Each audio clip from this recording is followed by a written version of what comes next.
Bueno, pues ya les había dado pues las gracias por conectarse al webinar, el ABC de cómo implementar DevOps en las organizaciones.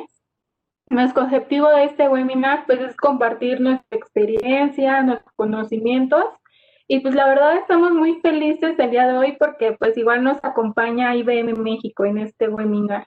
Pero igual antes de comenzar, me gustaría platicarles brevemente de quiénes somos nosotros como IPCOM, ya que veo que tenemos igual público nuevo, igual estoy muy feliz por eso. Pues bueno, les platico brevemente quiénes somos nosotros. Nosotros somos una empresa que ha crecido gracias a la confianza en nuestros clientes. Ayudamos a las organizaciones que no están satisfechas con sus resultados obtenidos hacia la transformación digital o que sí están satisfechas pero buscan algo más para asegurar la continuidad del negocio, para controlar sus gastos, para mejorar su eficiencia operativa, modernizar sus aplicaciones o ser más ágiles a través de soluciones digitales. Para ello me gustaría cederle la palabra a Gustavo Peña. Él es nuestro director de servicios de TI en IPECOM. Gracias, Vane. Buenas tardes a todos. Gracias por estar con nosotros en el webinar del día de hoy, en el que, como ya decía Vane, el tema es el ABC de cómo implementar DevOps en las organizaciones. Y bueno, pues para comenzar, y bueno, sin hacer tanto preámbulo, irnos poniendo en contexto acerca del tema,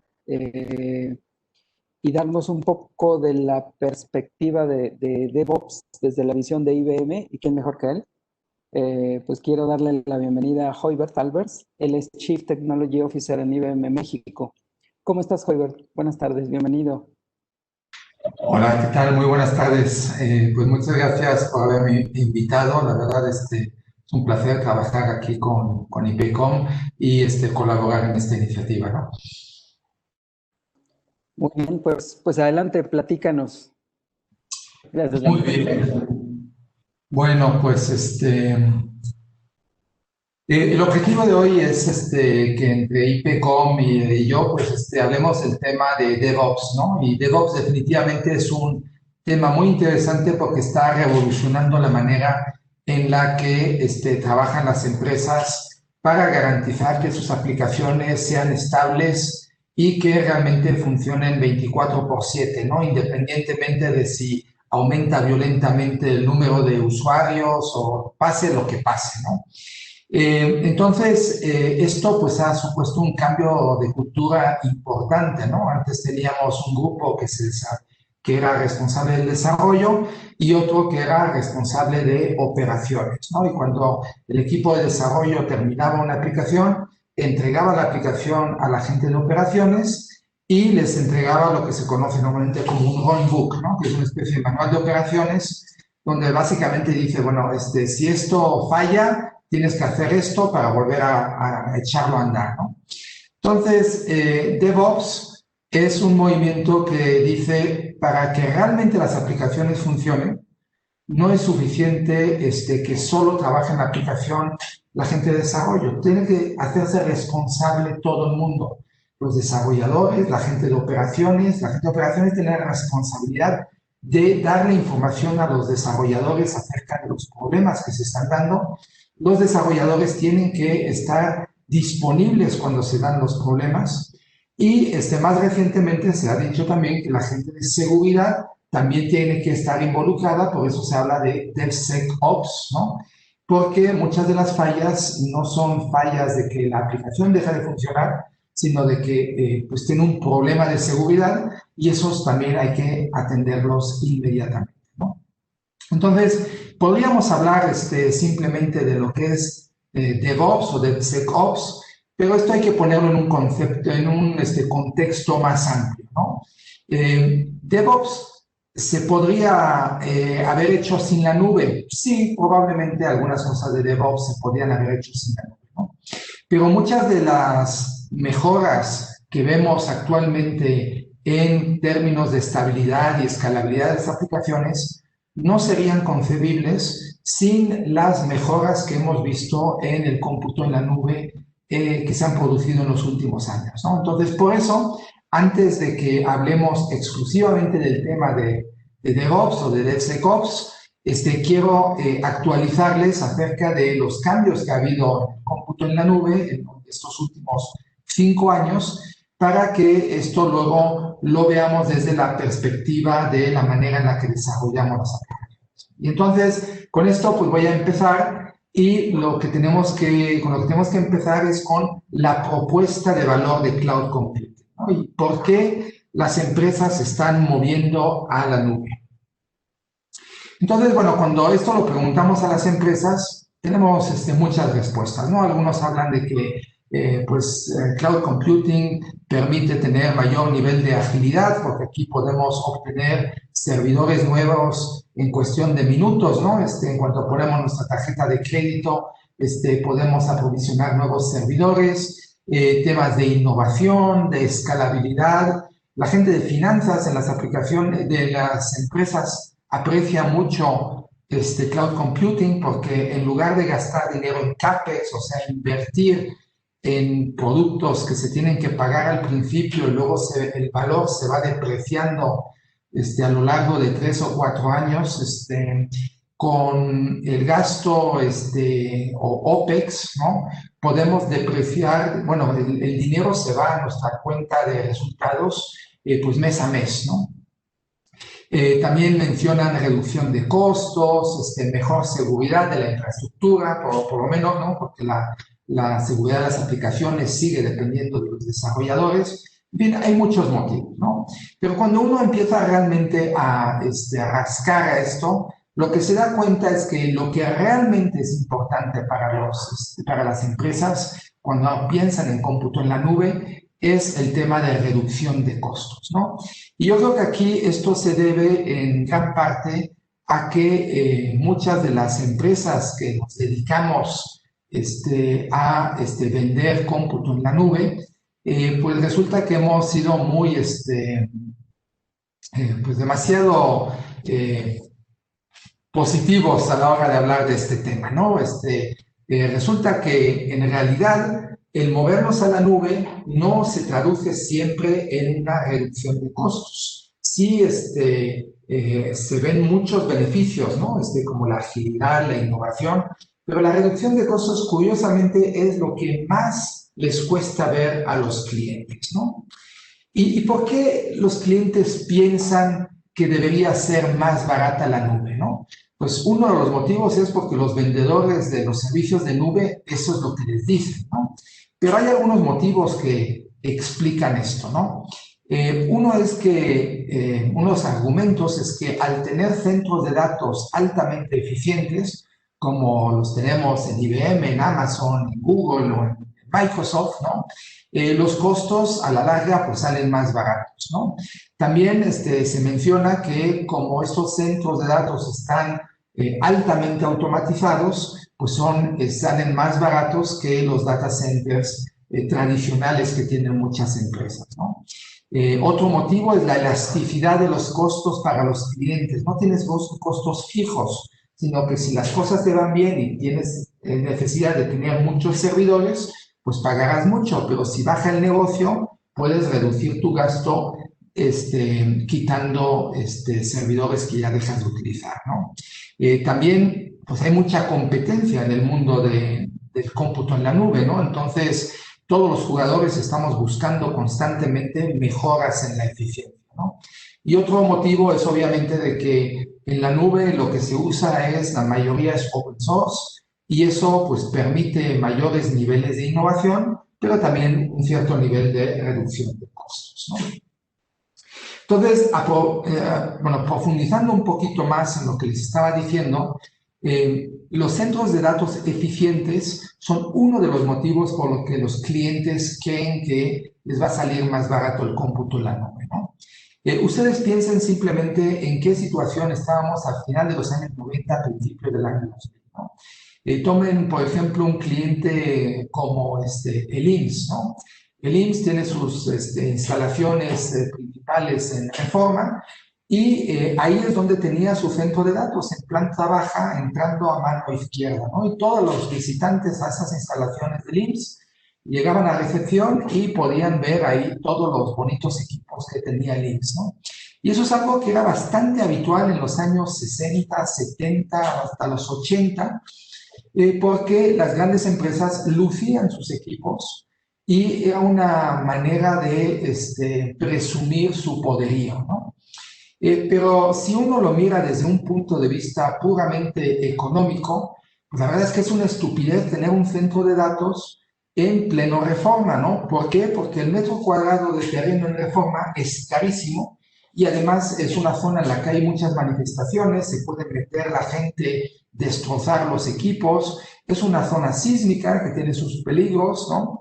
Entonces, eso ya no es la manera en la que los proveedores de nube piensan cómo se debe hacer un centro de datos. Normalmente se busca una zona donde el clima pues, sea más o menos fresco para no gastar tanto en refrigeración. Se busca una zona donde sea segura, donde el precio del terreno sea barato, ¿no?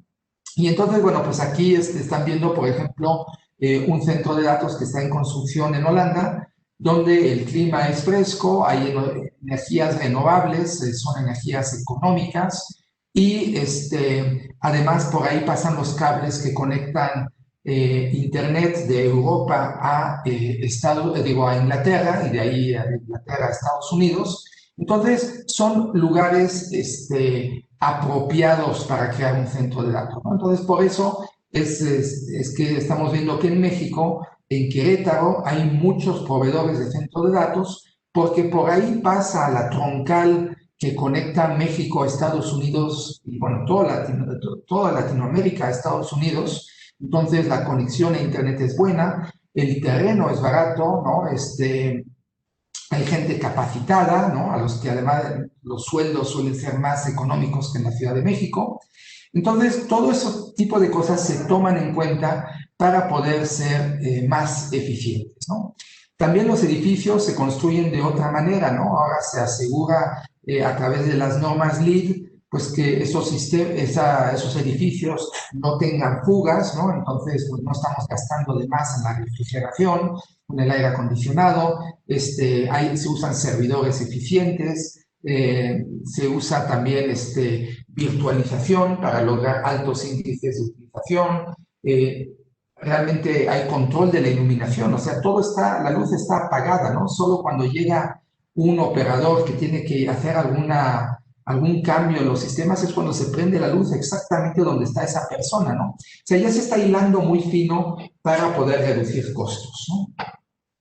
El otro tema son los altos niveles de automatización. Aquí ven un centro de datos de Apple en Carolina del Norte, que es del tamaño de 3 Walmart Supercenter, y a pesar de eso, y a pesar de estar en operaciones, si ustedes alcanzan a ver la fotografía, verán que la parte de delante, que es el estacionamiento, pues casi no hay coches, ¿no? Y eso se debe a que los miles de servidores que están en este centro de datos están siendo administrados por un grupo de personas muy pequeñas, ¿no? Entonces, para lograr esto, pues se tienen que seguir estrategias de estandarización, ¿no? Igual que lo hizo la industria aeronáutica. Las compañías aéreas normalmente no tienen 20 modelos de aviones distintos, tienen uno, ¿no? ¿Por qué? Porque entonces todos los pilotos saben volar ese modelo de avión. Si uno se enferma, mandas a otro y no tienes problemas para saber quién sabe pilotar ese modelo de avión.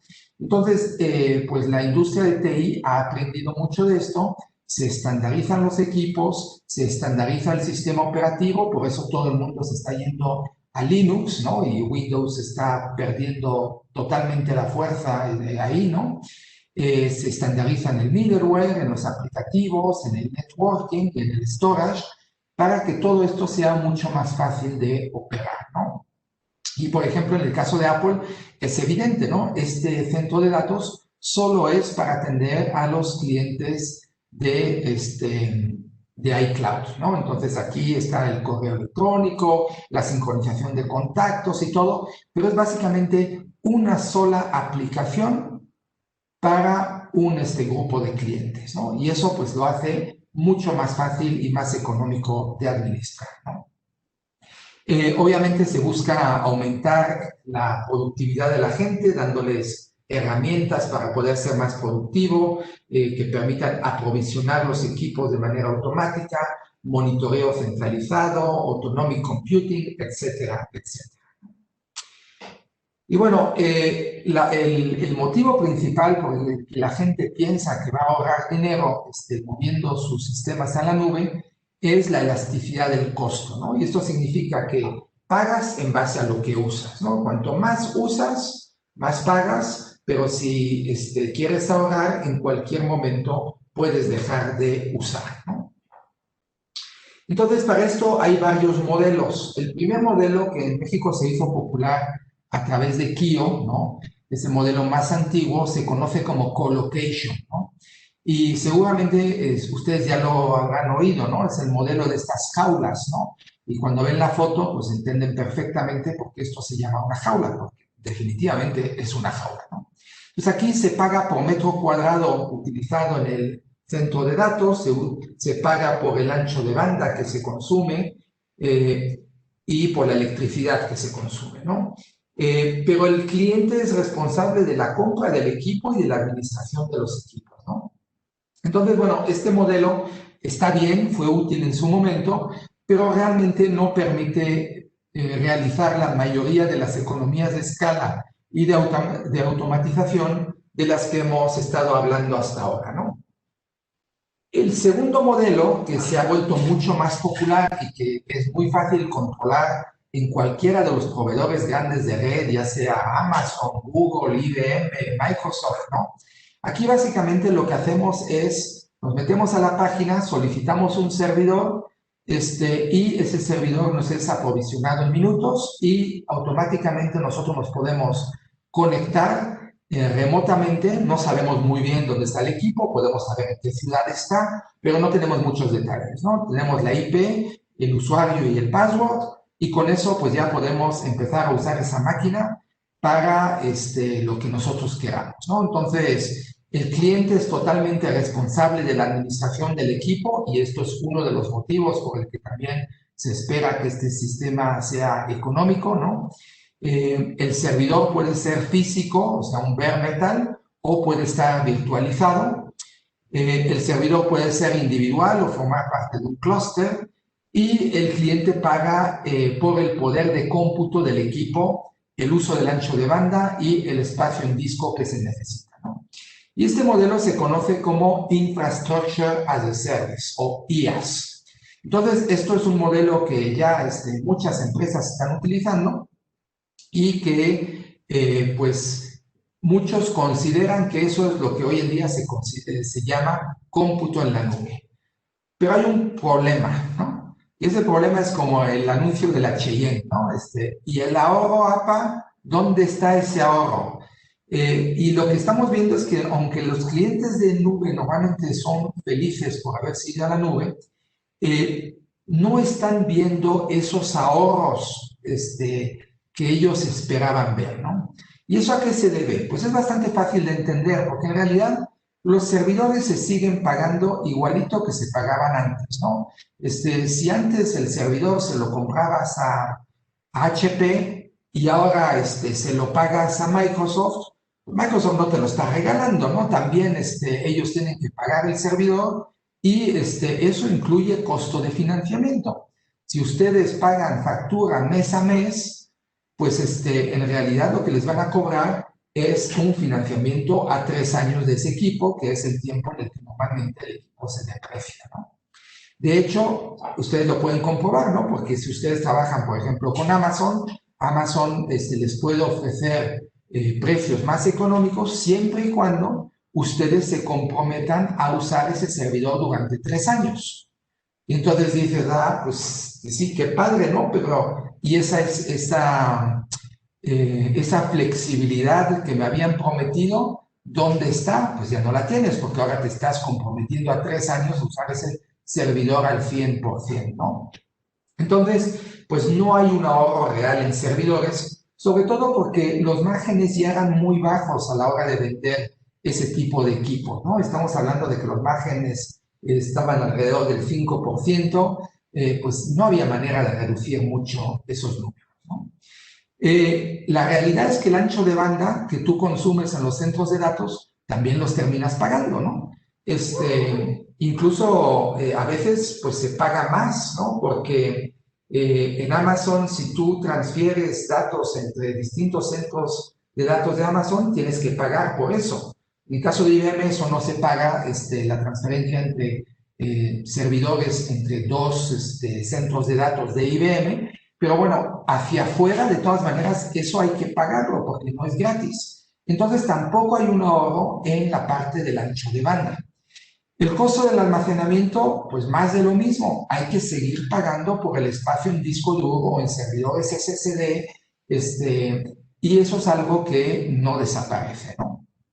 Y en general, si tu aplicación usaba dos CPUs en una máquina física en tu centro de datos, no hay milagros. En la nube sigue utilizando dos CPUs. Es lo mismo, ¿no?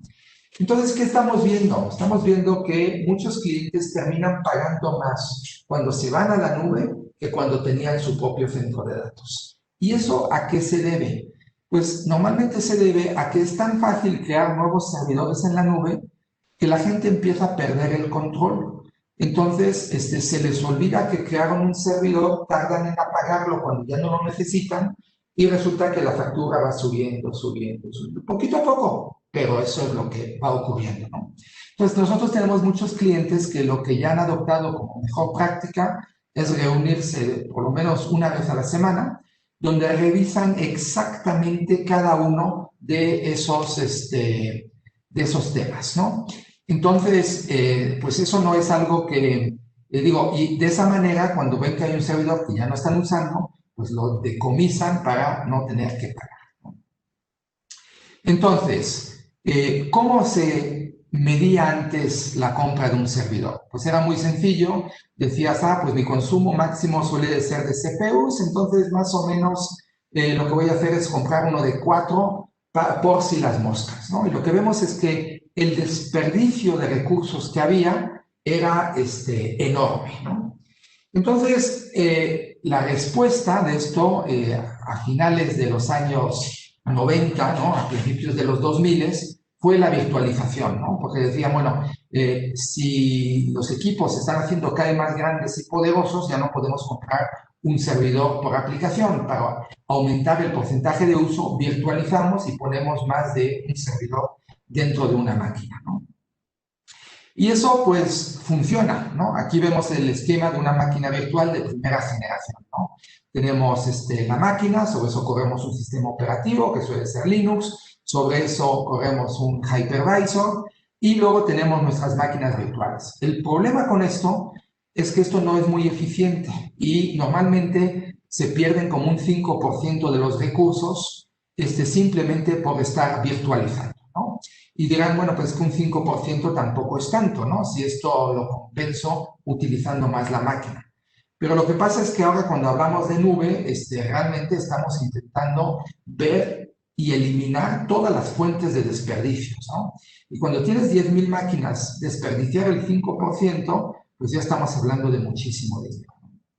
Entonces, el segundo paso fue eliminar el sistema operativo que debajo del hypervisor, instalar el hypervisor directamente sobre el bare metal y así mejorar el consumo de recursos, ¿no? Y aquí sí el desperdicio a lo mejor baja de un 5 a un 3%, es un poquito mejor, pero seguimos teniendo problemas. ¿Por qué?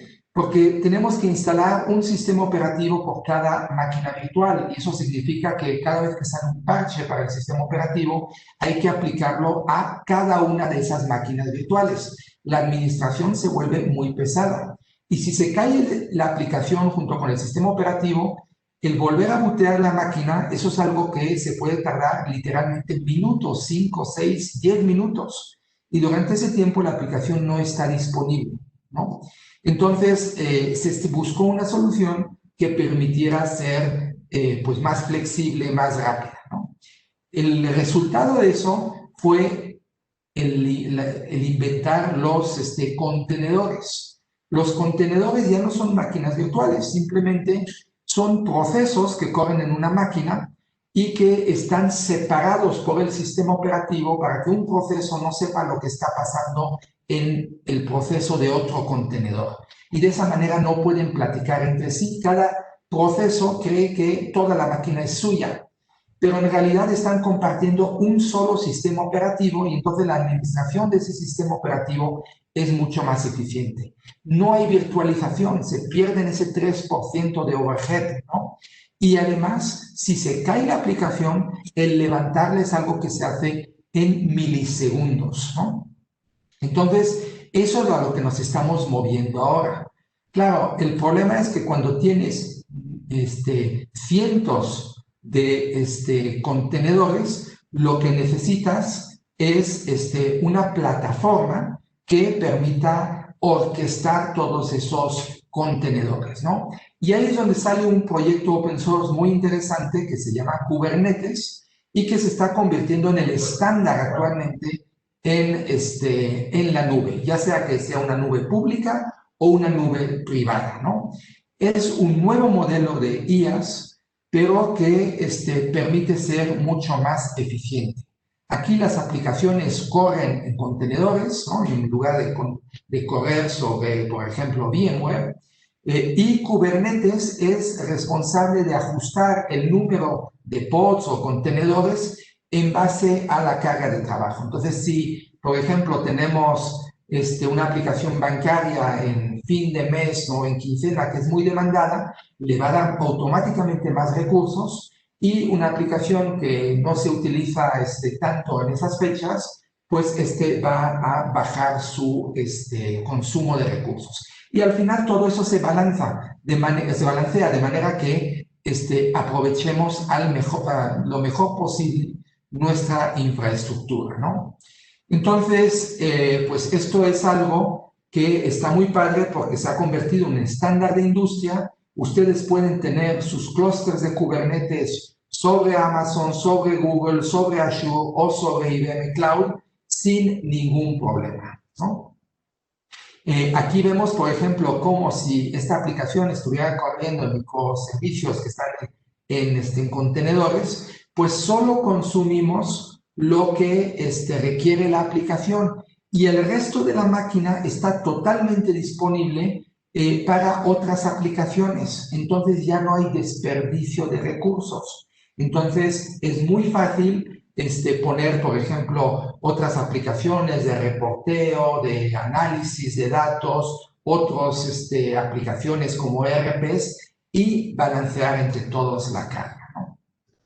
Entonces, el mover aplicaciones a la nube no requiere de cierto nivel de rearquitectura de las aplicaciones. No es simplemente el lift and shift, no es que tomemos nuestra aplicación tal y como estaba corriendo en Windows, la hacemos una máquina virtual y la movemos a la nube, ¿no? Porque eso no permite obtener todas las ventajas que se puede obtener de la nube. Si realmente queremos obtener esas ventajas para lograr ahorros y así ser más competitivos, vamos a tener que hacer algunos cambios a las aplicaciones. Normalmente las vamos a tener que transformar en aplicaciones que usan microservicios. Cada uno de esos microservicios debe correr en contenedores sobre una plataforma como la de Kubernetes o Red Hat OpenShift, que es una versión empresarial de Kubernetes, y eso nos permite ser sumamente eficientes.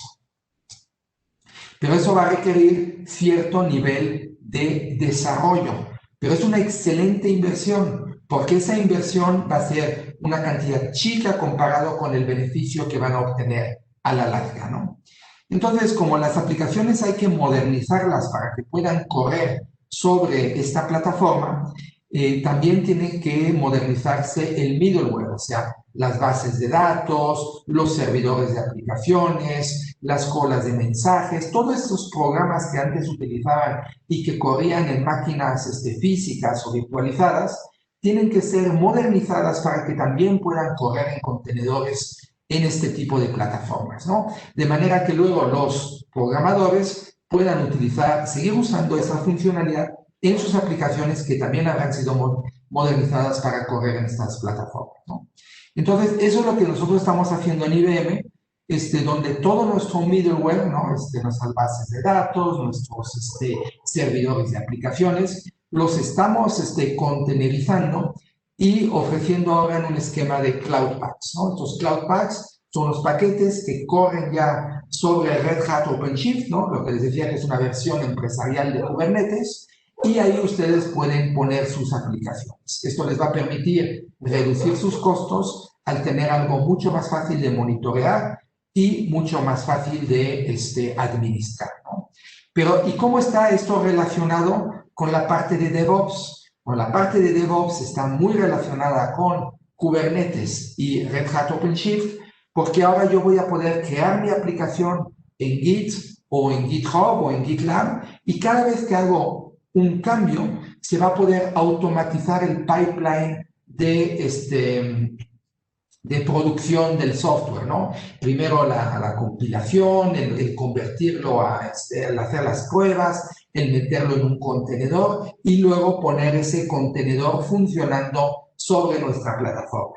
De esta manera podemos garantizar la calidad del código y es mucho más eficiente y más rápido cada uno de los ciclos que estamos haciendo para liberar nuevas versiones del software, ¿no? Y por eso es lo que yo les decía en un inicio, que está tan relacionado la parte de DevOps con los cambios que estamos viendo en la plataforma donde ponemos en producción nuestras aplicaciones. Bueno, pues con esto yo me despido, no sé si tengan preguntas, pero de todas maneras les dejo aquí en la pantalla mis datos de contacto por si tuvieran dudas o preguntas. No, pues muchas gracias, Hoiber. Yo, bueno, creo que más que yo no puedo estar esta introducción y descripción de la evolución de la tecnología en Green, y bueno, también pues esta base sobre la cual vamos a poder ser más ágiles, ¿no? Gracias nuevamente. Y ahora para continuar con el siguiente paso, ya que uniformizamos, perdón, un poco los conceptos y para hablar de lo que es el desarrollo ágil, de lo que es DevOps y lo que implica, tenemos con nosotros a Jesús Montes. Él es arquitecto de soluciones en IPCOM y bueno, pues es alguien que tiene una buena cantidad de horas de vuelo en este tema. ¿Cómo estás, Jesús? Buenas tardes. Hola, Gustavo. Buenas tardes. Muy bien. ¿Y tú? Bien, gracias. Pues bienvenido, adelante y pues a ver, platícanos acerca de DevOps. Perfecto. Voy a empezar a compartir aquí mi presentación. Y básicamente lo que les quiero compartir en esta tarde es ese Zoom sobre DevOps, que creo que también lo hemos escuchado mucho en los últimos años. Entonces, sobre esto vamos a hacer un poco el Zoom y compartir la experiencia que hemos podido tener en estos últimos años con proyectos de modernización de aplicaciones o de transformación digital.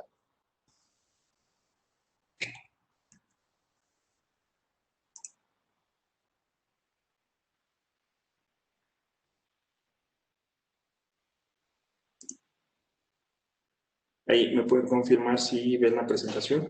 Sí, ahí ya la estamos viendo. Ok, perfecto. Bien, entonces, como comentaba Herbert, ¿en dónde nos quedamos, no? En este flujo que normalmente asociamos a DevOps, que es ese flujo de Continuous Integration, Continuous Deployment o Continuous Delivery, en donde lo que se busca es tener nuestra etapa de codificación, nuestra etapa de compilación, nuestra etapa de pruebas, después eso lo empaquetamos, lo liberamos como un contenedor, podemos hacer ahí, utilizar alguna práctica, alguna estrategia de infraestructura como código, y finalmente eso se despliega para empezar a monitorear y optimizar. Pero lo que vemos con este enfoque es que principalmente lo asociamos a la elección de una herramienta. Ustedes no me dejarán mentir, donde hoy estamos bombardeados por DevOps y suenan muchas herramientas por ahí, Jenkins, Tekton, Terraform, un montón de soluciones que tenemos ahí en el mercado para poder automatizar. Y aquí es donde quiero presentar esto, compartir esto que hemos visto en los últimos años, de que pues DevOps en realidad sí es una parte importante, es la automatización, pero va más allá de eso. DevOps lo que busca es agilizar la generación y la producción de un servicio y asegurarse de que desde el momento en el que se plantea desarrollar un nuevo producto, un nuevo servicio, desde ese momento se busque tener entregas rápidas, entregas de calidad y que se logre el resultado final, que es exponer o presentar eso a los clientes finales.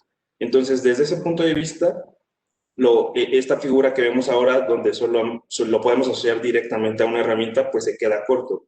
DevOps, en cambio, lo que va a buscar es pues impactar finalmente a todas las áreas, va a ser un trabajo transversal dentro de la organización, en donde se van a ver involucradas no solo las áreas de desarrollo, no solo las áreas de operación, incluso los analistas de negocio tienen que empezar a involucrarse en estos flujos de DevOps para que podamos entender realmente cuál va a ser el impacto de que yo automatice. Por ejemplo, si antes me tomaba compilar un proyecto una semana y ahora lo logro hacer en un día, eso realmente va a ayudar a que finalmente se obtenga el resultado, se obtenga un mejor resultado para los clientes, o simplemente va a ayudar a las áreas de desarrollo.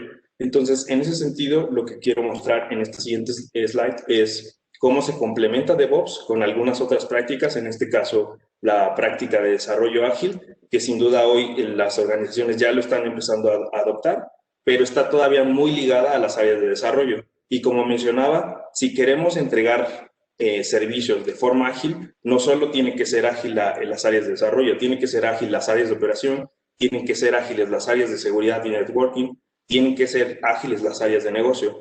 Entonces, si vemos, necesitamos comunicar a todas esas áreas y DevOps eso lo entiende perfecto y su planteamiento es justamente eso, que se comuniquen de mejor forma cada uno de los involucrados, que no solo es TI, incluso creo que es bastante claro que no solo es TI, porque cuando se plantea un nuevo requerimiento, pues viene conectado desde las áreas de esos analistas de negocio con una unidad de negocio que necesita un nuevo producto, un nuevo servicio, y eso finalmente se entrega como requerimiento a los desarrolladores. Ellos se encargan de construir ese código, ese software, después pasarlo a las áreas de operación y que finalmente se ponga en producción para poder proveer ese servicio a los clientes. Entonces, es una cadena, es un flujo de valor bastante amplio que no solo involucra a las áreas de desarrollo, y en ese sentido, algo que pocas veces se ha comentado de DevOps es que desde su planteamiento se tiene este concepto de flujo de valor. En este flujo de valor, lo que busca DevOps es plantear desde este inicio que comentaba, desde el diseño y análisis de ese nuevo servicio,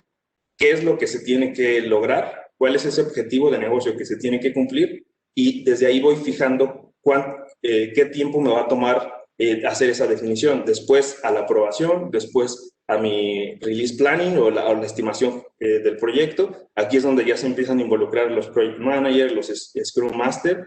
Después pasamos a las áreas de desarrollo, el consiguiente etapa de testing y finalmente las áreas de producción. Entonces, como mencionaba hace un momento, las áreas que se ven involucradas para poder entregar un nuevo servicio dentro de un flujo de DevOps, pues no solo es desarrollo, no solo es operaciones, sino es un grupo amplio de equipo de trabajo que se tiene que comunicar de mejor forma. Algo a que me gustaría mencionar aquí también es que, pues hoy, en nuestra experiencia, lo que hemos podido observar es que las iniciativas de DevOps en las organizaciones están siendo esfuerzos aislados. O es el área de desarrollo intentando promover prácticas de DevOps, o es el área de operaciones, o incluso hasta es un área de estas nuevas que se han empezado a definir como las áreas de innovación, las áreas de arquitectura, que promueven la adopción de estas prácticas, pero al final son esfuerzos aislados que no logran permear a lo largo de la organización y por tanto pues se terminan trabando, terminan siendo quizás muy ágiles en las etapas de desarrollo, pero después cuando se pasa a calidad o después se quiere pasar a producción, pues ahí los tiempos vuelven a ser muy, muy lentos. Entonces, en ese sentido, también algo que se ha mencionado muy poco de DevOps es la reorganización a nivel de equipos que se propone. Esta reorganización la veíamos con las metodologías ágiles, que es el segundo recuadro que vemos aquí, en donde ya se planteaba que las unidades de negocio, las unidades de desarrollo y de testing trabajaran como una sola para asegurar que de una mejor forma que lo que se está planteando desde las unidades de negocio se cumpla y esté listo para que después operaciones lo pueda poner en producción. Sin embargo, todavía tenemos estos dos hilos. por un lado, este grupo de trabajo que ya es mucho más dinámico, los analistas de negocio, desarrollo, testing, pero seguimos teniendo a un lado operaciones y ahí seguimos teniendo un hueco importante. Entonces, ¿qué viene a proponer DevOps aquí? Lo que nos propone es tener un esquema más bien plano, en donde tengamos equipos multidisciplinarios, como puede ser negocio, desarrollo, operaciones, testing, seguridad. Aquí entra esta figura, si ya queremos empezar a hablar de DevSecOps, donde también se ven involucrados los ingenieros de estas disciplinas, y lo que buscamos finalmente pues es, si todos están mejor comunicados, tienen un objetivo común, pues finalmente vamos a lograr que ese flujo de valor que se busca para poder entregar un nuevo servicio en el menor tiempo posible y además de calidad, pues se pueda lograr. Entonces, en este sentido, también pues no vamos a empezar de cero. Hoy ya hay esfuerzos bastante importantes para poder identificar qué áreas tenemos que desarrollar, qué competencias tiene que desarrollar el equipo interno de los clientes para empezar realmente a aprovechar lo que viene de las prácticas de DevOps y de las herramientas. Entonces, aquí les quiero presentar el modelo DASA. Este modelo DASA, como lo podrán ver aquí, es un modelo de DevOps Agile Skill Association. Esta asociación lo que nos plantea es que ellos han identificado 4 áreas y 8 áreas de conocimiento que se tienen que evaluar dentro de cada uno de los personajes que tenemos en nuestras organizaciones, y entonces así poder identificar qué competencias tengo que desarrollar, qué habilidades tengo que empezar a desarrollar en cada uno de ellos, para que al final logremos el objetivo de que podamos entregar servicios de mejor calidad y en menor tiempo posible, y con esto pues finalmente ayudemos a las unidades de negocio a ser más rentables. Bien, y con todo este contexto que les acabo de presentar, al final, como les mencionaba, esto se trata de compartir conocimiento, de compartir la experiencia que hemos podido tener de implementación de este tipo de proyectos en los últimos meses, y hemos llegado a 3 pasos esenciales que debemos de considerar durante la adopción o la implementación de prácticas DevOps dentro de nuestra organización. La primera de ellas es identificar y desarrollar a los líderes de DevOps. Creo que esto igual ustedes seguramente lo han escuchado por ahí, de que incluso ya se empieza hasta a definir el rol o la posición, el puesto de ingeniero DevOps, que quizás nosotros lo vemos más bien como ese líder DevOps, que tiene objetivos bien críticos para cumplir los objetivos que se plantean las organizaciones en la adopción de DevOps. Y el primero de ellos, pues sin duda va a ser evaluar las herramientas y prácticas a implementarse.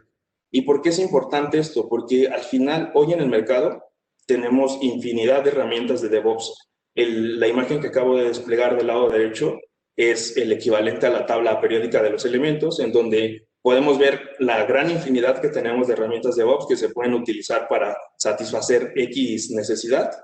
Y pues si ven, no es un grupo limitado, son bastantes, y cada una tiene diferentes alcances. Entonces es bastante fácil, lo hemos ya visto con algunos de nuestros clientes, que es bastante fácil perderse en si elegimos una herramienta, si elegimos otra, y al final lo que nos tiene que dar esa línea pues es, ¿estamos atendiendo un objetivo prioritario para la organización o estamos utilizando la herramienta porque quizás suena bastante interesante, o quizás porque en algún otro sector o en alguna otra empresa afín quizás dio buenos resultados? Entonces es algo que se tiene que cuestionar constantemente este líder DevOps, poder evaluar realmente las herramientas e identificar si realmente son pues ideales para la cultura organizativa que tiene la empresa. El siguiente punto esencial que tiene que hacer este líder DevOps es evangelizar y coachar a los miembros del equipo. Como mencioné, esto, pues si bien las herramientas es una parte importante de DevOps, también se definen las prácticas que se van a implementar, pero de ahí a llevarlo ya a la ejecución, pues todos sabemos que la resistencia al cambio puede ser bastante fuerte. Esto de aplicar DevOps no es la excepción. Entonces, ¿qué puede llegar a pasar? Que se puede definir esta herramienta que se va a utilizar, la práctica que se va a seguir. Puede ser que funcione perfecto los primeros 15 días, pero si no hay esa constancia para poder comentar por qué se está haciendo así, la relevancia de que se ejecute de forma correcta, pues se va perdiendo esa práctica y al final terminamos teniendo herramientas que no se utilizan porque se olvidó cómo se deben de utilizar correctamente y sobre todo recalcar por qué se está utilizando así. No era simplemente una imposición, sino más bien tiene un trasfondo que es poder dotar a la organización de mayor agilidad y pues sin duda que eso termina impactando a los clientes finales. El siguiente punto que debe de ejecutar este líder DevOps es priorizar los esfuerzos y áreas de aprendizaje. Como vieron en el slide anterior, DASA lo que propone son 8 áreas de conocimiento. Si nos planteamos, por ejemplo, un plan de habilitamiento para alguno de nuestros ingenieros, simplemente pensar en desarrollar 2 o 3 áreas de conocimiento, pues ya es un reto importante. Ahora imagínense desarrollar 8.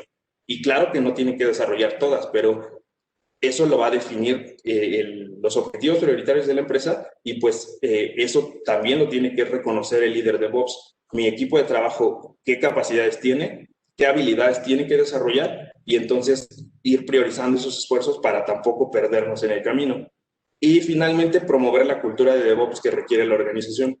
Con esto me refiero a que eso que quizás se pueda plantear a nivel de desarrollo, a nivel de las áreas de operación, de infraestructura, también es importante mapearlo hacia las áreas que no son necesariamente TI, y con esto me refiero a los analistas de negocio, con esto me refiero a algunas otras áreas involucradas en el desarrollo de los servicios, porque normalmente el equipo técnico suele adoptar estas prácticas y estas herramientas de una forma mucho más sencilla, pero cuando ya lo vemos en comunicación con los procesos a nivel de negocio, pues cuesta mucho a poder sincronizarse y entender la razón de por qué se está haciendo así. Entonces, este cambio, como mencionaba, es transversal para la organización y es importante que estos líderes de DevOps rompan esas fronteras y puedan explicar correctamente por qué se están generando esos cambios.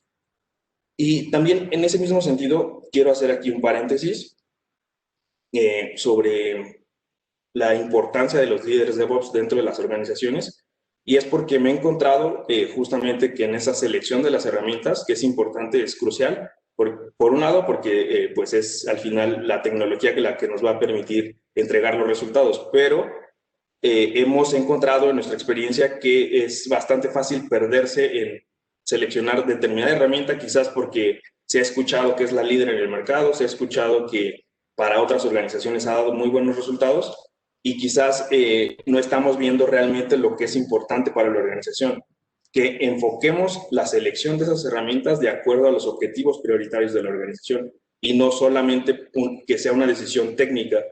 Aquí, para poder tomar estas decisiones, nosotros lo que hemos planteado a varios de nuestros clientes es poder hacer una conexión directa. Para esto, si las organizaciones ya cuentan con un esfuerzo de arquitectura empresarial, se puede ligar muy fácilmente las áreas prioritarias del negocio, eso ligarlo a los componentes técnicos, y entonces con esto podemos hacer un zoom y determinar qué herramienta y qué práctica es la ideal para poder atender los objetivos prioritarios de la organización. Entonces ya tenemos una forma de poder empezar a definir el rumbo para la implementación de estas prácticas de DevOps.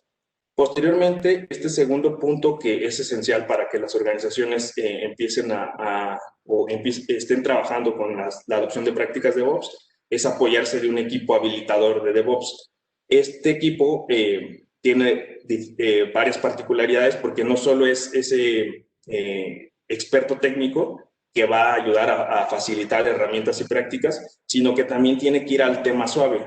Ese tema suave, ¿cuál es? Es empezar a dar coaching al equipo interno de las organizaciones, es empezar a evangelizar. Como mencionaba, esto es un cambio cultural importante que se va a dar dentro de las organizaciones y es importante empezar a promover pues estas prácticas, la relevancia que tienen y al final que pues esto no se está haciendo como un capricho del área de desarrollo o un capricho de las áreas de operación, sino es porque se quiere acelerar un flujo de desarrollo de servicios que al final para que se logre o se ejecute de forma exitosa, pues necesitamos que todas las áreas colaboren. Y finalmente aquí algo que nosotros hemos identificado, que es finalmente este mentor que también, pues, de cierta forma ya ha recorrido ese camino y nos puede acortar muchísimo la curva de aprendizaje.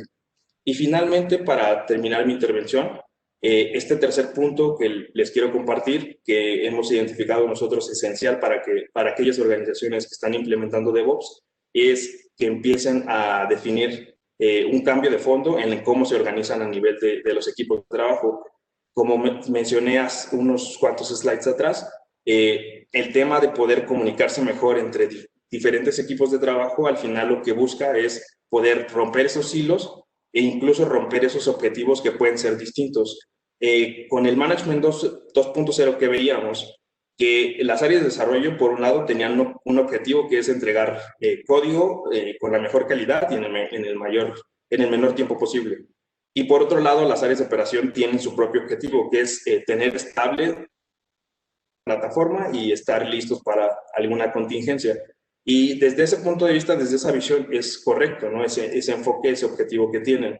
Pero si queremos entregar un servicio lo más rápido posible y además con la mayor calidad posible, y que si llegara a necesitar algún cambio también lo hagamos de una forma bastante ágil, para eso tenemos que trabajar en equipo, tenemos que tener un objetivo común. ¿Y qué ha pasado? Que quizás se implementa una herramienta de DevOps, pero seguimos trabajando en silos y entonces en las áreas de desarrollo pueden ser muy ágiles o las áreas de operación pueden ser muy ágiles, pero al final cuando ya se pone el flujo de valor completo, pues sigue habiendo ese reto importante de poder homogeneizar el objetivo y que todos pues al final tengan la responsabilidad de que no es mi única responsabilidad como desarrollador, no es solamente entregarte el código y tú te encargas de lo demás, y a su vez las áreas de operación, mi única responsabilidad no es solo ponerte eso en el ambiente productivo, en el ambiente de calidad, sino más bien es que todos tengamos como objetivo común que ese producto, ese módulo que estamos desarrollando, tiene que estar en producción, tiene que tener la mayor calidad posible,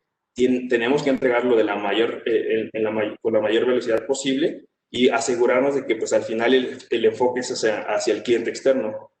Las áreas de desarrollo, las áreas de operaciones tienen que trabajar en conjunto, las áreas de seguridad, para que entonces se pueda lograr eso. Y aquí la propuesta es empezar a trabajar con equipos virtuales, que está muy asociado a la propuesta de DevOps, que son los squads, en donde se trabaja es un equipo multidisciplinario, donde tenemos varias figuras, como lo acaba de mencionar, está el área de desarrollo, el área de operación, el área de seguridad, el área de los analistas de negocio, todos trabajando en equipo como uno solo y con un objetivo común, donde también pues al final se va a empezar a homogeneizar el conocimiento y esto nos va a ayudar a que si en algún momento se atora algún proceso, pues se puede trabajar de forma más rápida en la resolución de esa situación y no estar esperando la deliberación si es un tema de desarrollo, si es un tema de operaciones, sino más bien si todos trabajamos como equipo podemos identificar rápidamente cuál es la causa raíz de algún problema, solucionarla y pues darle vida a ese flujo de valor que tanto busca DevOps. Entonces con esto cierro. Estos son los 3 puntos que queríamos compartirles, que vienen de la experiencia que nosotros hemos tenido en la ejecución de proyectos de modernización de aplicaciones o de transformación digital, donde estamos empezando la implementación de prácticas de DevOps con nuestros clientes y pues queríamos compartir esto para que ojalá sea de valor para ustedes. No, pues gracias, Jesús.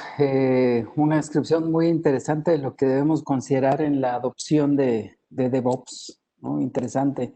Oye, nada más para clarificar, entonces, cuando hablamos de DevOps, no hablamos de un framework o de una metodología, sino de una cultura. Es todo un cambio cultural en la organización, ¿cierto?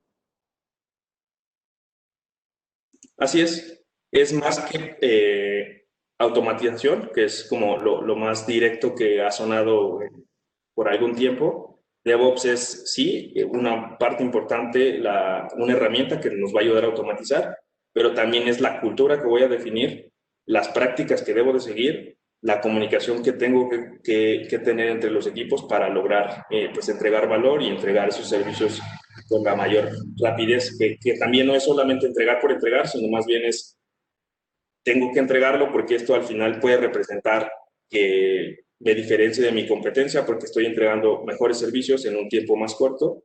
Entonces, ese es al final el objetivo, no es simplemente como del lado técnico, sino es ver el trasfondo, tener un enfoque orientado al cliente y pues eso lo podemos lograr a través de la implementación de prácticas DevOps. Ok, muy bien, pues interesante. Bueno, pues gracias nuevamente.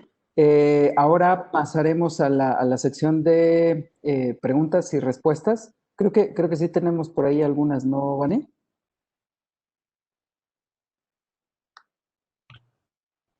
Hola, sí, vamos a tener unos 5 minutos para nuestra sesión de preguntas y respuestas.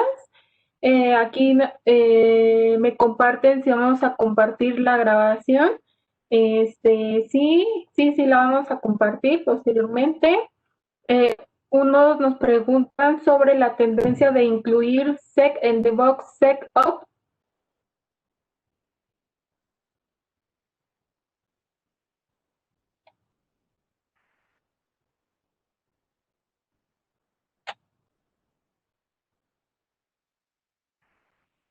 Carlos, ¿quién hizo esta pregunta? Hola, hola.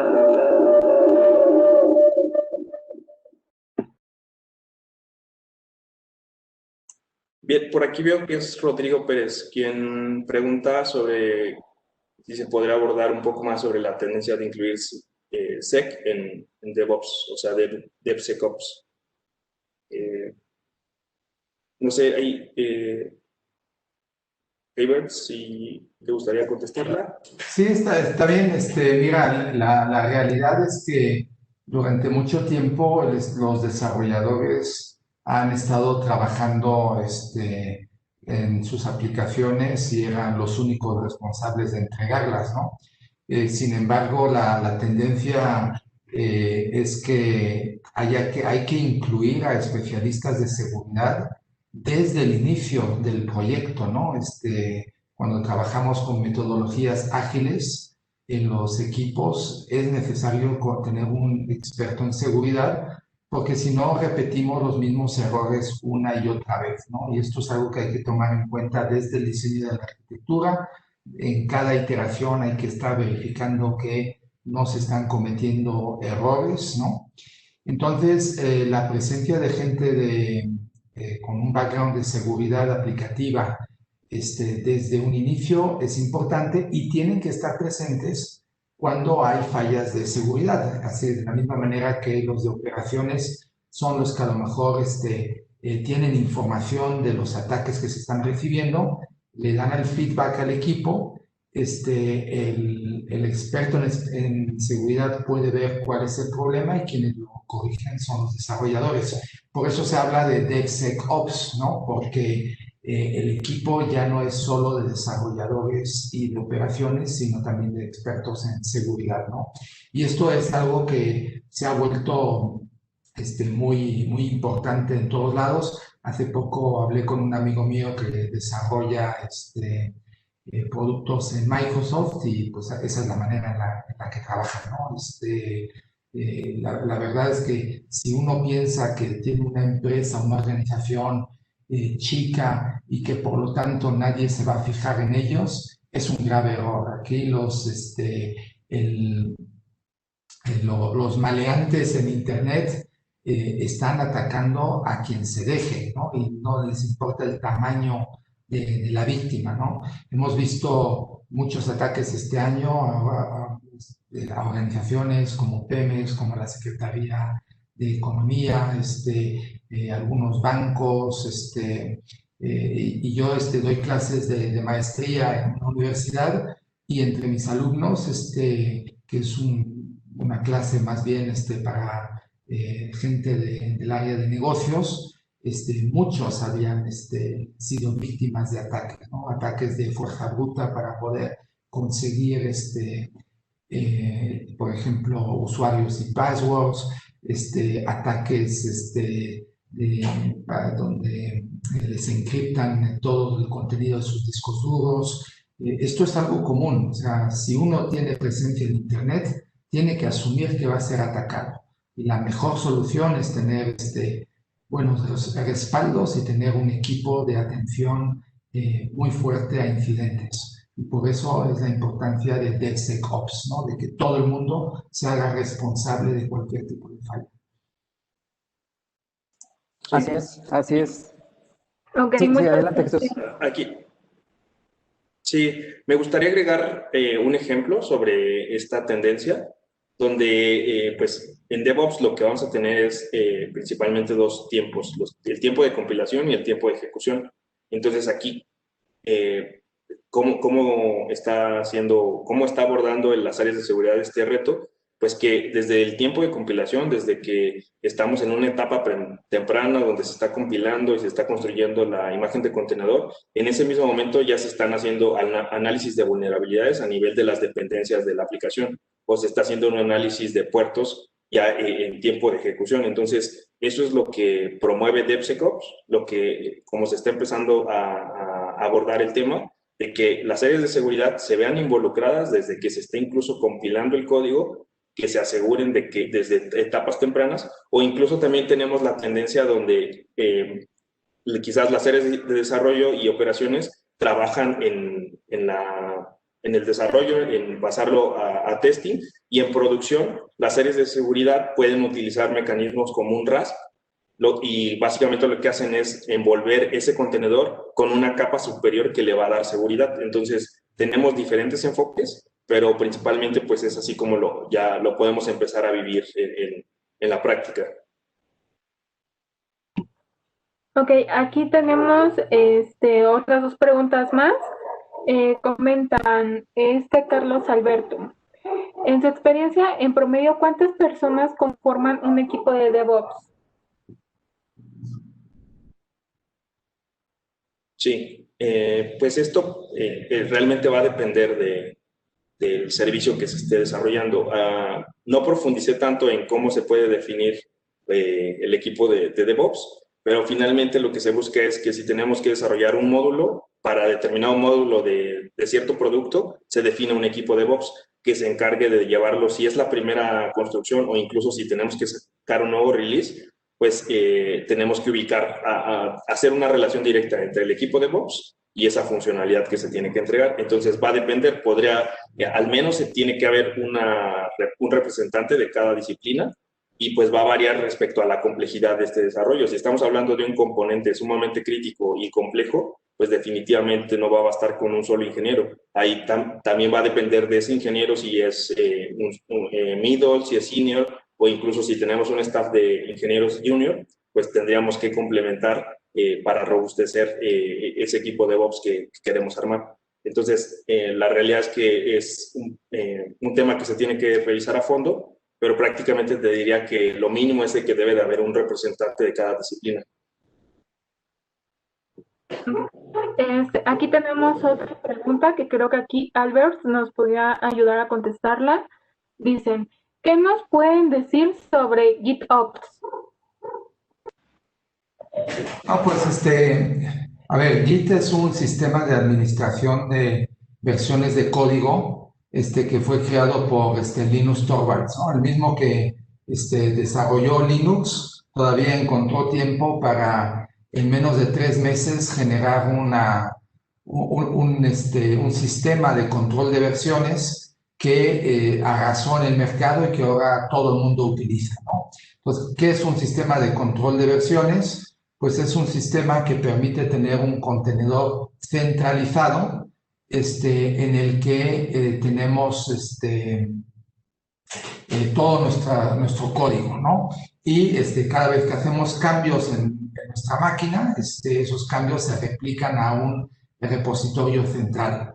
Entonces, lo padre de eso es que pues, no pasan cosas como pasaban antes, ¿no? De que a alguien le robaban la laptop y de repente ya no tenemos el código de la aplicación, ¿no? Yo tengo clientes que están operando aplicaciones de las que ya no tienen el código porque se perdió, ¿no? Eso no pasa cuando todo lo tienes centralizado y bien controlado. Obviamente, ahora lo más fácil es tener tu código en un repositorio central en la nube, administrado por alguien más, ¿no?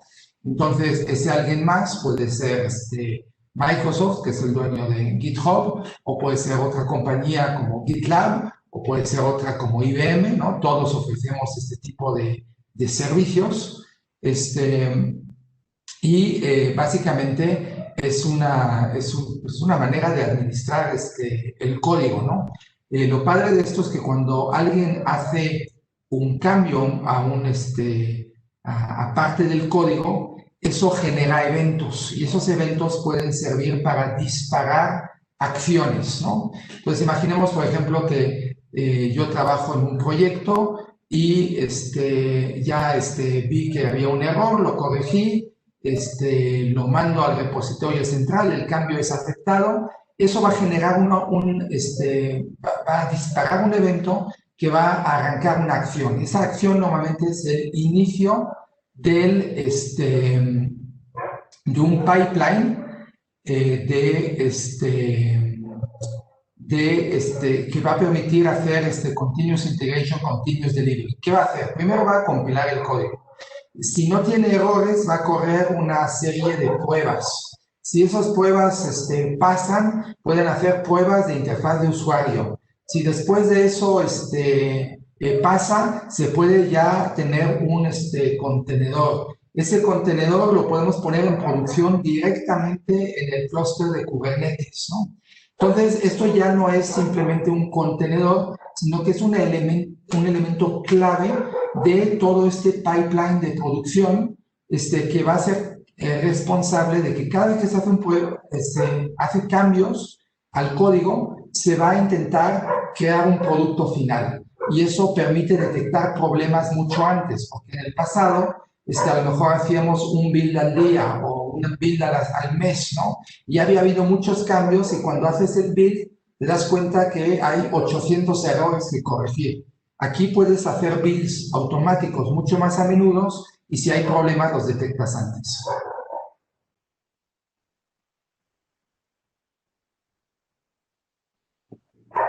Ok, muchas gracias por tu pregunta. Yo creo que nada, tenemos tiempo para una última pregunta y ya cerramos. Aquí se una pregunta. Sí. Nosotros queremos iniciar DevOps. No importa qué software de desarrollo tenemos. O, por ejemplo, nosotros manejamos Power Builder o .NET como principales herramientas. ¿Cómo se puede integrar en las herramientas de DevOps?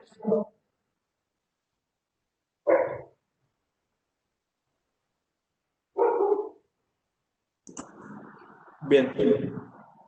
En este caso, sí, no hay dependencia respecto al lenguaje de programación que se tenga, porque hoy también ya tenemos .NET containerizado, es decir, prácticamente podemos nosotros adoptar. Aquí hay también un tema interesante porque DevOps, como se menciona, pues es una práctica que nos va a ayudar a agilizar la entrega de un servicio para los clientes finales, ¿no? Pero esto toca un área que es justo la modernización de la aplicación.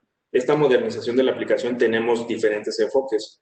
Puede ser simplemente un rediseño de la aplicación desde el punto de vista, una actualización tecnológica, perdón, donde ese desarrollo que tú tienes en .NET lo podemos containerizar y ya vamos a tener este servicio sobre el modelo de contenedores y eso nos va a dar muchísimas ventajas. Pero lo ideal cuando queremos realmente aprovechar y obtener, mejorar el rendimiento que podría tener nuestra aplicación, pues al final es empezar a construir microservicios o un servicio cloud native. Para eso realmente tenemos que rediseñar, rearquitectar nuestro servicio y eso incluso a lo que nos puede llegar a plantear es de que ya no sea necesario continuar con cierta tecnología. Si es una dependencia, se considera, pero quizás esto nos abre la puerta para considerar algún otro lenguaje de programación que esté siendo más eficiente en este momento, algún otro framework que incluso hoy nos dé muchísimas otras ventajas, porque hoy también es lo que vemos, ¿no? De que hay muchísimos frameworks en el mercado, Spring Boot, Node.js, que al final nos permiten empezar a desarrollar de una forma mucho más ágil y con eso podemos entregar servicios mucho más rápido. Entonces, por lo que mencionas, no es necesario que cambies de tecnología, lo puedes hacer, pero también si queremos ir al siguiente nivel donde hablamos de una rearquitectura de tu aplicación, pues podemos empezar a evaluar algún otro tipo de tecnología.